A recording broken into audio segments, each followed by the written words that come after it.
Seja bem-vindo ao Amigos Cast, o podcast da Associação dos Amigos HC, em parceria com o Hospital de Clínicas da Universidade Federal do Paraná.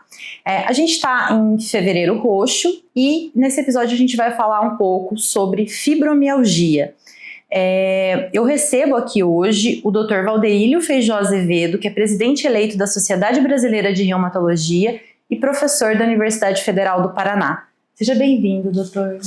Olá, Amigos Cast da nossa universidade, né, nessa parceria interessante. Obrigado pelo segundo convite, estar aqui falando de mais uma enfermidade, né? É um prazer estar com vocês aqui. A gente fica muito feliz com a presença do doutor. Doutor, então vamos aí para o tema, que é a fibromialgia. O que é a fibromialgia? A fibromialgia é uma condição clínica extremamente prevalente na população, né? Fala-se na população global, em torno de 2 a 5% da população tem as características desta enfermidade, né? Que se compõe basicamente de algumas variáveis clínicas, na qual a mais importante é uma dor difusa, generalizada no corpo, né? Uma dor inespecífica que às vezes se caracteriza por ter dor, às vezes até alodínia, que é dor espontânea, em alguns pontos mais específicos, embora eles não sejam necessários para fazer o diagnóstico, né, dessa doença, mas essa característica da dor difusa é talvez a mais importante, aliada a outros sintomas, por exemplo, como o sono não reparador. Pessoas que dormem, falam assim, parece que uma manada de elefante passou por cima de mim, acordam já cansadas, com muita dor, né, um sono que não faz com que as pessoas não relaxem, né? Existem, inclusive, alguns distúrbios do sono, né, associados à fibromialgia, mas também pode estar associado a outros sintomas, como disfunção da articulação temporomandibular, e mais ou menos 1/3 dos pacientes tem algum quadro realmente depressivo, com uma situação caracterizada como uma depressão de verdade, né? Aliás, a gente chama atenção porque a depressão ela realmente é muito comum em pacientes que têm dor crônica, né? Muitas vezes é até reativa até o processo de dor. E pacientes com dor crônica também podem apresentar irritabilidade frequente, às vezes têm grandes problemas do convívio social, familiar, né, por causa dessa questão da dor, né? E às vezes está associado com outros sintomas que são comuns em outras enfermidades, como o colo irritável, que pode ter mais obstipação, às vezes até diarreia. Então, o trânsito intestinal também um pouco alterado, né? Então, essa é uma condição clínica que é mais comum também em mulheres, tá? Existem, às vezes, até prevalências familiares, agregados familiares, mas uma condição de um diagnóstico basicamente clínico, no qual você tem que excluir outras enfermidades, né? Porque muitas enfermidades podem estar sintomas que a gente chama de fibromialgia-like, né, parecidos com a fibromialgia, a própria hepatite C, a disfunção tireoidiana mínima, né, ou hipotireoidismo mesmo. Então, é preciso realmente uma investigação clínica bem feita, não é um diagnóstico que faz assim, você tem dor, você tem fibromialgia. Esse é o primeiro aspecto, né, que nós temos que treinar e capacitar os nossos médicos para reconhecerem essa condição, porque há também muitos pacientes que têm uma sensibilização secundária de dor, por outra condição, e que o diagnóstico, às vezes, pode ser confundido com fibromialgia. Tá? Então, aí, uma vez retirada aquela condição dolorosa, os pacientes acabam diminuindo essa sensibilização, né, no tratamento e acabam melhorando. Tá? Então, essa talvez seja o aspecto mais chamativo, uma condição clínica extremamente prevalente, mais comum em mulheres, apresentando esses sintomas que são os mais, digamos assim, mais comuns nessa enfermidade. Por que, doutor, às vezes tem tantos mitos em relação à fibromialgia ou ela pode ser incompreendida pelo senso comum? Essa é uma questão, eu acho que existiu também durante muitos anos um certo preconceito contra esse diagnóstico, né? Sim. E que as pessoas, eu, por exemplo, quando era estudante de medicina, falavam, tem uma histeria de conversão, tem uma distonia neurovegetativa. Não, isso mostrou que ao longo do tempo, inclusive pacientes que não têm depressão, não têm doença mental e têm a dor, né? Então, foi mais um preconceito que começou também, não posso dizer que não, entre a própria classe médica, né, em respeito a esses pacientes com essa categoria. Mas isso foi se desfazendo ao longo do tempo porque é uma doença muito bem estudada, tem muitos artigos publicados anualmente centenas de artigos, né? E os critérios de classificação evoluíram. Nós temos um ambulatório aqui no HC, que é coordenado pelo Dr. Eduardo Paiva, que já estuda a doença há muitos anos, né? E é uma liderança também, faz parte da comissão também de dor da Sociedade Brasileira de Reumatologia, tá? Então, e vários outros centros também, nós temos outras referências no Brasil que não existia há muito tempo. Eu me lembro, quando eu estou falando isso, que quando eu era doutorando, era realmente um diagnóstico que havia dúvida, né? Se tinha, o que é essa fibromialgia mesmo? Será que essas mulheres não estão mais com problemas familiares do que realmente com dor? Então, e esse preconceito está se desfazendo ao longo do tempo. Eu acho que é uma doença da clínica, de uma maneira geral, não é uma doença do reumatologista, né? Uma doença da clínica médica, mas a gente observa realmente que médicos são especialistas em dor, os reumatologistas, os neurologistas têm atendido com frequência pacientes com fibromialgia, ou são referenciados para esses pacientes. E o diagnóstico, como é feito? Ele considera a clínica? É um diagnóstico basicamente clínico, não existe um substrato anatômico, um tecido que eu possa... né? Isso pode se mudar, né, ao longo dos anos, mas ainda hoje é assim. Não existe uma prova laboratorial, são critérios de exclusão associados a essas características clínicas, por isso que é tão difícil esse diagnóstico, né, no sentido de você fechar. E realmente existem pessoas que com essa doença sofrem grande impacto na qualidade de vida, né? A dor crônica ela pode alterar a memória, né? Os distúrbios de memória são comuns, né? As relações, como eu comentei aqui, familiares, no trabalho, impactar inclusive a própria produtividade desses pacientes no ambiente do trabalho, né? São causas de absenteísmo dessas pessoas faltarem, às vezes amanhecerem com mais dor e não poderem ir ao trabalho, né? Então, são essas condições que a gente deve observar hoje quando a gente diagnostica e acompanha.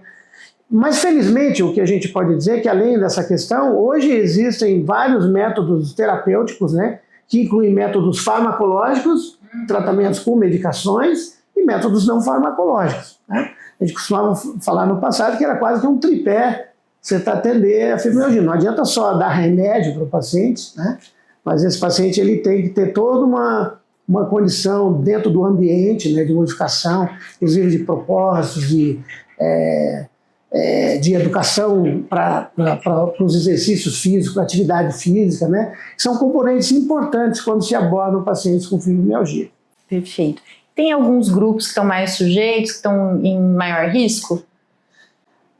Existem alguns estudos de comunidades, por exemplo, nos Estados Unidos, de algumas comunidades religiosas, né, que tem uma prevalência altíssima, mas eu diria assim que é uma doença cosmopolita, tá? Hoje a gente tem uma prevalência...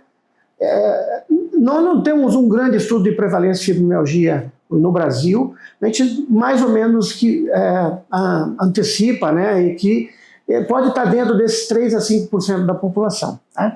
O que a gente tem que fazer hoje é treinar e capacitar os médicos para que façam um diagnóstico realmente adequado de pacientes com fibromialgia, né? Para que realmente o paciente seja bem encaminhado e que tenha a possibilidade de ter o seu tratamento também adequado, né? Uma vez tendo o diagnóstico e o tratamento, isso reduzir esse impacto na qualidade de vida.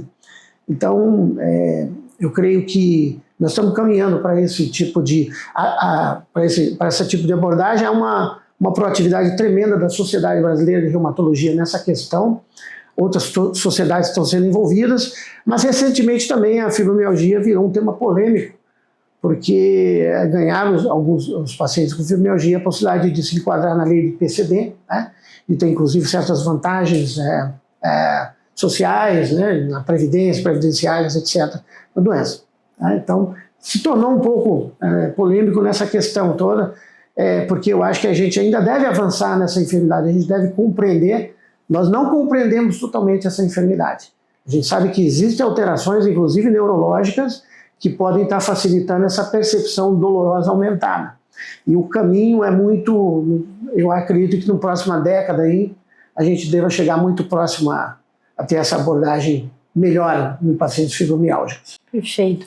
Tratamento, o doutor já trouxe um pouco sobre a combinação de tratamento medicamentoso, a importância, de repente, de alguns hábitos, atividade física. O que mais inclui o tratamento? O paciente vai fazer fisioterapia? Como é que vai funcionar esse combo? É com uma equipe multidisciplinar? Como é que funciona? Assim como todas as doenças complexas, no sentido da abordagem, assim, a abordagem nunca é de um profissional. Lógico que você tem que ter digamos assim, uma referência, pode ser um médico, né, um especialista que direciona para esses outros profissionais, mas normalmente a abordagem é multidisciplinar, envolve psicólogos muitas vezes, fisioterapeutas ou terapeutas ocupacionais também estão aí dentro dessa abordagem, né, ou outras especialidades médicas, né. O fato é que esse paciente precisa de uma atenção integral, né, integrada, né. A gente tem o pilar principal hoje na fibromialgia como o tratamento farmacológico. Temos várias medicações disponíveis, né, no sentido de controlar a dor.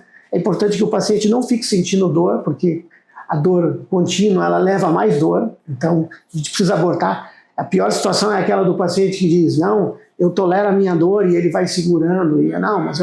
Não, isso é muito ruim para o paciente fibromialgico. Ele precisa expor a sua dor, ele precisa, né, para os profissionais, e precisa ser adequadamente tratado para essa dor. E existem hoje os medicamentos de uso crônico que modulam a dor, são chamados moduladores de dor, tem vários no mercado, inclusive disponíveis no sistema público de saúde, tá? Eles podem ser recebidos a partir do diagnóstico adequado, feito por um médico, que solicita através de um LME, e ter acesso, por exemplo, a medicamentos como a gabapentina, a pregabalina, a duloxetina, estou falando os palavrões aqui, que são medicamentos comumente usados, né? Além dos analgésicos também, que tem um papel comum. O que se evita hoje são muitos os opioides, ou os derivados de opioides, né? Mesmo os opioides fracos, né? Eles tendem a ser evitados hoje, porque eram muito utilizados no passado, como a codeína, mesmo o tramadol, né? Porque há realmente aí relatos de pacientes que acabam ganhando uma certa dependência desses medicamentos e uma tolerância. Acabam tendo que aumentar a dose muitas vezes, né, dessas medicações. Mas esses medicamentos, a notícia boa no Brasil, que eles estão disponíveis também para que o paciente possa ter acesso no sistema público, especialmente. Que bom. Aí o nosso SUS dando uma lição dessa questão. Doutor, as práticas integrativas, os tratamentos integrativos, ou mesmo atividade física regular, o que o doutor pode falar um pouquinho para a gente sobre o tratamento da fibromialgia? Olha, essas práticas estão crescendo, né? Desde estudos aí com hipnose, né?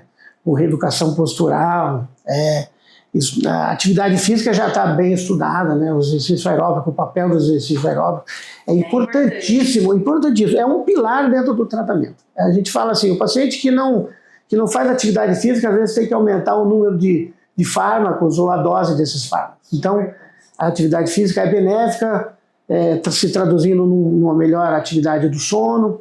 Às vezes o controle, por exemplo, alguns pacientes que têm distúrbio do sono, estudar esse sono, que faz do sono está difícil para o paciente, né? Classicamente sempre foi a fase REM do sono, que é a fase 4, né? Que é aquela fase que você tem o relaxamento.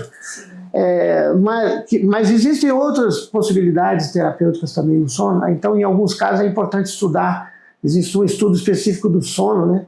Aqui em Curitiba, inclusive, temos vários especialistas, mas é importante às vezes ter essas medicações bem indicadas, associadas a esses moduladores de dor, etc., em muitos casos, né? E as práticas integrativas, como a gente falou, né? Tem todas essas. Acho importante também a gente... Aí é uma coisa muito pessoal que eu vou falar, que é o seguinte, eu acho que eu sempre recomendo às pessoas que têm fibromialgia, né, e na prática de consultório, que as pessoas têm um hobby, tem uma atividade que você gosta de fazer, tá? Onde naquele momento você se desliga dos teus problemas, consegue relaxar, isso é super importante para quem tem dor crônica de uma maneira geral, tá?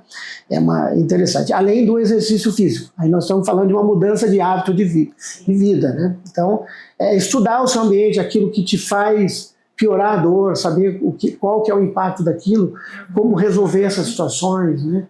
Existem realmente situações que são possíveis de ser solucionadas, tanto no ambiente familiar quanto no ambiente de trabalho, para diminuir esse impacto também nos pacientes com fibromialgia. Sim, com Considerar a saúde em sua integralidade. A saúde como na sua integralidade, perfeito, na sua integralidade. Doutor, muito, muito legal essas informações, acho que são importantes, né?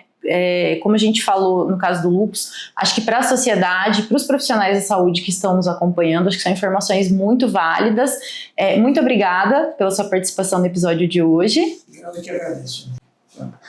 Mas uma última, talvez a última palavra, assim, é falar que os pacientes com fibromialgia, se você tem dor crônica, realmente procure um profissional, né?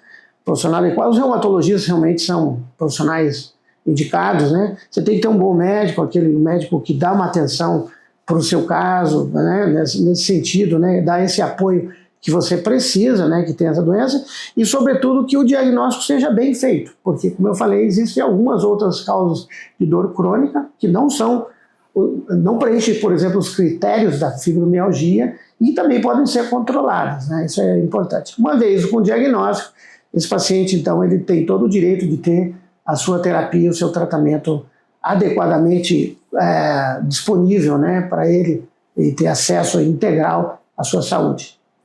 Perfeito. Então, se você gostou desse episódio, vou pedir que você curta, que você compartilhe, nos acompanhe nas redes sociais. Até o próximo episódio.